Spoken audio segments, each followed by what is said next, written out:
Cerita diawali dengan memperlihatkan seorang wanita yang tengah tidur lelap tiba-tiba dibangunkan oleh dering telepon yang ternyata berasal dari kepolisian, di mana si wanita langsung panik saat polisi memberitahu jika saat ini ada 2 tersangka kejahatan yang sedang melarikan diri dan bersembunyi di dalam rumahnya. Listen, who else is in the house? Are you alone?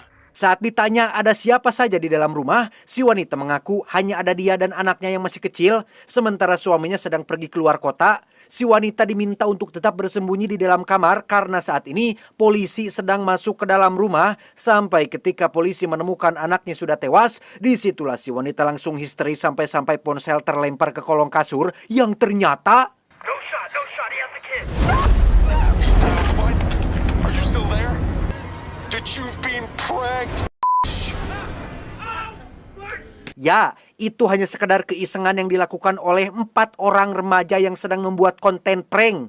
Mereka dikenal sebagai konten kreator prank yang lebih fokus pada melakukan panggilan telepon secara acak atau bisa disebut juga sebagai prank call. Mendokumentasikan aksi jahil tersebut kemudian mengunggahnya ke internet untuk mendapatkan engagement dan popularitas.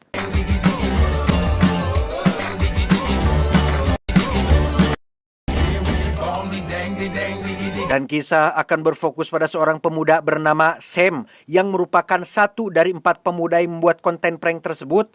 Sam saat ini sedang galau gara-gara baru putus dengan pacarnya yang bernama Peyton. Yang bisa ia lakukan hanyalah melihat foto-foto kenangan mereka berdua di akun medsosnya dan terlihat ada pemberitahuan tentang satu akun bernama Easy dengan foto profil anak kecil yang meminta pertemanan, tapi karena Sam tidak kenal, ia pun langsung menolaknya.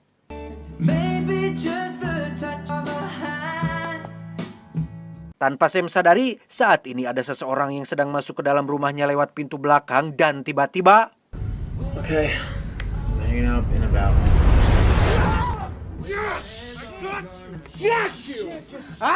Ya, itu adalah Brady, sahabat dekat Sam yang menjadi partnernya dalam pembuat konten prank panggilan telepon. Melihat kawannya sedang galau gara-gara sedang putus cinta, Brady pun langsung mengeluarkan 2 botol minuman beralkohol dan mengajak Sam untuk mabuk dengan tujuan untuk membantu Sam agar galaunya hilang. Need to get a party going up in here. No. It's not gonna happen. Besides, I have a history paper due Monday. Bisa dibilang, Brady adalah otak utama di balik konten prank yang mereka berempat lakukan. Sikapnya yang tengil dan polontong memang sudah menjadi sebuah karakter yang melekat dalam dirinya. Bahkan ketika Sam menolak minum alkohol, Brody malah mengajak Sam untuk membuat konten prank lagi setelah beberapa bulan mereka tidak melakukannya.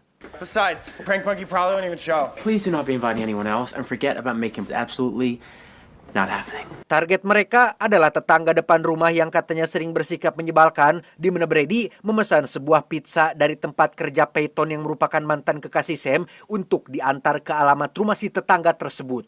I guarantee you a real big tip. Yeah, 45 minutes. Sambil menunggu pesanan pizzanya datang, Sam pun akhirnya terbujuk rayu Brady untuk minum Homer, di mana mereka akhirnya menggila dengan membuat panggilan telepon secara acak ke beberapa korban untuk dijadikan konten prank mereka selanjutnya. This is Sergeant Weather. Fine, why are you pretending not to know? No, it must be a mistake. Is she there? Let me talk to her. Setelah puas ketawa ketiwi di atas kepanikan dan kerugian psikis yang dialami oleh para korbannya, Sam dan Brady pun mendapat satu calon korban yang berbeda dari sebelumnya, di mana orang tersebut tiba-tiba bertanya. Are you having fun?